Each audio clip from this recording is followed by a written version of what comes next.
I love my purple-dyed hair, but I think it's time to show the real me to surprise Yujin later. For so long, I've hidden behind this purple dye, but today, I want him to see the true me, my white silver hair.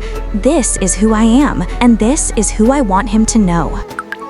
I wanted to make this date with her special, so I decided to dye my hair purple, hoping she'd notice me more. Carefully, I poured the liquid and applied it to my hair. Once the color settled, I stepped into the bath. The warm water rushed over me.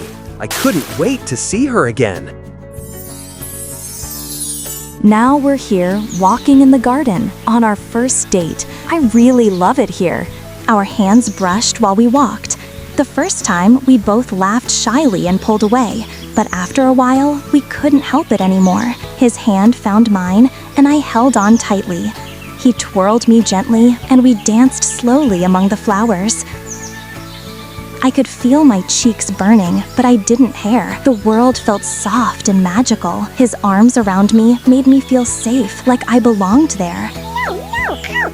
Days passed like dreams.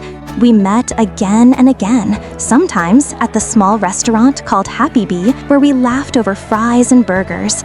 The staff surprised us with free photos because we wore the same colors, posing wacky, smiling wide. I still remember the way Yujin's laughter filled the place. He's being true, so I just adapt to it.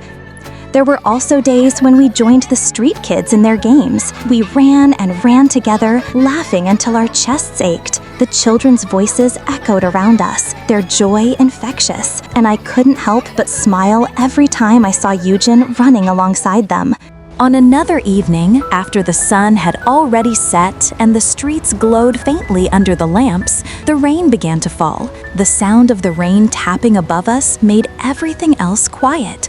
Our shoulders brushed, our hands touched, and finally, without words, our fingers intertwined. As we continued walking, I accidentally stepped into a patch of mud. I expected to panic or be embarrassed, but instead, I burst out laughing. Yujin chuckled beside me, his eyes sparkling with delight at my carefree reaction. After some time, I reached my house and waved at him from the door. Even as he walked away, I couldn't stop smiling, feeling his presence under the same stars. But happiness never lasts forever. Someone reported me to my father. One morning, at breakfast, I froze when I saw my parents.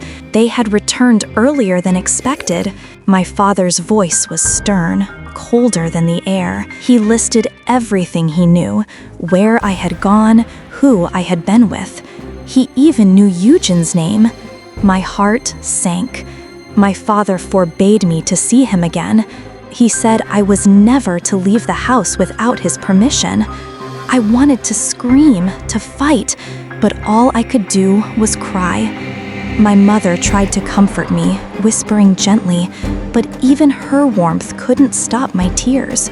I left the table without eating, retreating to my room. I was aghast, and this is unfair. A few months passed, and I still think of Yujin. How is he?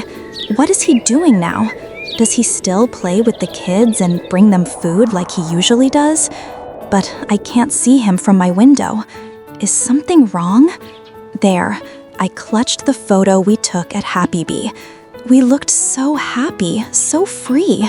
I whispered, "Yujin, what do we do now?" I decided to sneak outside again. That's enough. I need to see him. I went to the kids who knew him and got information about where he lives. But when I went to his home, Yujin wasn't there. His small house was open, and the neighbors told me that he had already left the area a few days ago without his belongings. They saw people put him in a car. They didn't know who the people were, but they think they were good because Yujin went with them willingly, not against them. Days and nights passed. There was a grand ball I had to attend. I hated it, only because my dad told me to go. The event was meant to introduce me to a wealthy man who would host it, but I didn't care. All I wanted was Yujin's presence. He is the one I need. He is the one I want to be with. I don't know why, but I feel sad without him. We're not official yet, but I think I've fallen in love with him. I really have. Maybe that's why I'm unhappy with each day that passes. Will we ever find our way back to each other? It's me, Yujin. Yes, I have to hide my face for now. This money, it's mine, but that's not why I'm running. Tonight, I have an important mission, a night that could change everything. Will she still be under the same stars with me?